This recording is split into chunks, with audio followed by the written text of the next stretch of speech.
1962, a sleeping pill billed as the safest thing since water was revealed to have killed or disfigured more than 10,000 babies worldwide in the single largest Holocaust in medical history. Sensational images of legless, armless infants filled newspapers. Politicians admonished pharmaceutical firms. Pills of every kind fell under suspicion. At the peak of the baby boom, the bliss of impending motherhood became fraught with dread. Women unfortunate enough to have taken thalidomide, often consuming only a single tablet at the behest of their doctor, were cast as wayward druggies. And thousands of parents were left to raise children with such extreme and unprecedented physical malformations that the medical profession lacked any knowledge to assist. The question emerged: who should have protected the world from this catastrophe? What bureaucratic safeguards could have foreseen it? Was it an unavoidable accident of the era's chemical wizardry, or had some negligence, some deliberate disregard fueled by greed, maimed those thousands of babies? As government agencies and courts scrambled to investigate the disaster, a sinister story came to light. Thalidomide had been created by a Nazi-founded German pharmaceutical firm that apparently bullied doctors and buried documents. For 4 years, the company had sold and licensed the drug across the globe, hailing it as completely atoxic, safe for everyone, children and pregnant women included, with scant data to back the claims.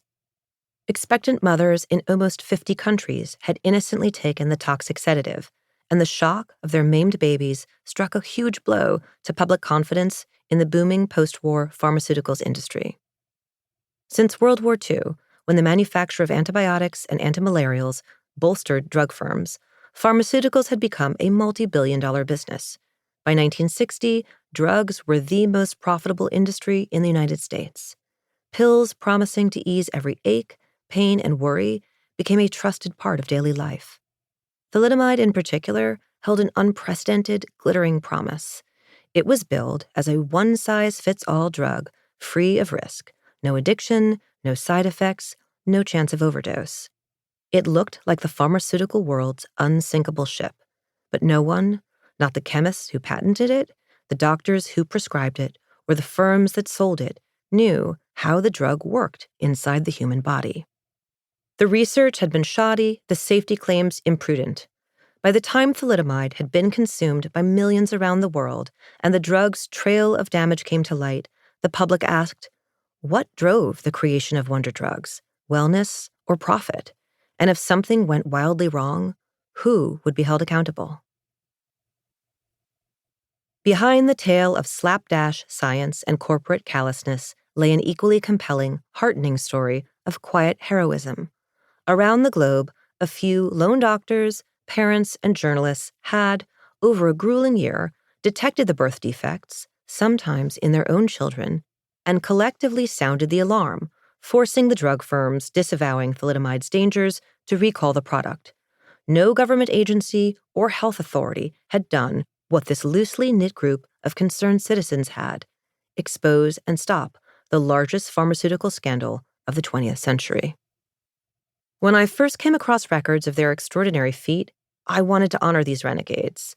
A German pediatrician, trying to escape the shame of his father's Nazi past, risked his career to battle a powerful drug firm. A young German lawyer, seeking justice for his limbless son, launched the largest criminal trial in Germany since Nuremberg.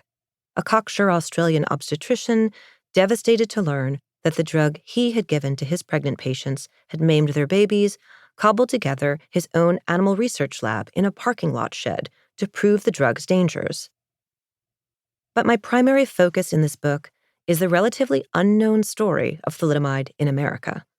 As the only country in the world that refused to put thalidomide on the market during its initial launch, the United States brought its own valiant cast to the tale. Eleanor Kamath, a young American reporter stationed in Germany, fought to make the drug's dangers international news. Helen Tausig, a deaf female pediatric heart surgeon, flew to Germany to gather evidence. Barbara Moulton, a Food and Drug Administration official and the first female whistleblower in American history, risked her career to reform the agency. Morton Mintz, an upstart Washington Post reporter with a disabled child, broke the chilling news. Estes Kefauver, a rogue U.S. senator from Tennessee, You